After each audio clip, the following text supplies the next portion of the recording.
எனக்கு எப்போதுமே பயணங்களை மனிதர்கள் போய்கிட்டுருக்க பயணங்களை பற்றின சிந்தனை இருந்துக்கிட்டே இருக்கும். எங்கே தான் போகிறாங்க? சுதாகர் கேட்குற மாதிரி எல்லோரும் எங்கே தான் போகிறாங்க?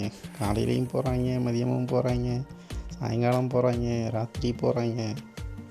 எங்கே தான் போகிறாங்க இன்னும் யோசனை இருக்கும். ஆனால் நம்மளே அதே பண்ணிக்கிட்டு தான் இருப்போம். இந்த மாதிரி ஒரு சுச்சுவேஷனுக்கு தேவதேவன் ஒரு கவிதை எழுதியிருக்கார். எல்லா துயரங்களையும் எத்தனை முறை அனுபவித்த பிறகும் ஏன் இன்னும் அதே பாதையில் போய்கொண்டே இருக்கிறோம் நாம்? எத்தனை அகோரமாக ஒலிக்கிறது இந்த ரயிலோசை. திடீரென எழுந்து நின்று அபாயச் சங்கிலியை இழுத்து நிறுத்தி இறங்கி நின்றவனை பைத்தியம் என்று திட்டி முறைத்துவிட்டு தொடர்ந்தேகும் ரயிலின் தாழ முடியாத இரைச்சல்.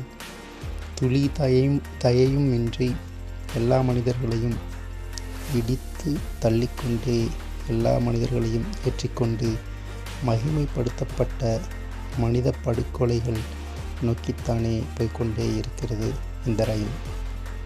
என்று தொடங்கியதோ தவறான திருப்பத்தில் ஏறி தொடரும் இப்பயணம்.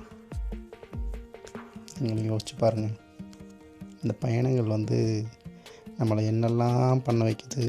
இந்த நகர வாழ்க்கை நம்மளை எங்கெல்லாம் கூட்டு போகுது. எப்படி இருக்குது கவிதைன்னு சொல்லுங்கள். பாய்.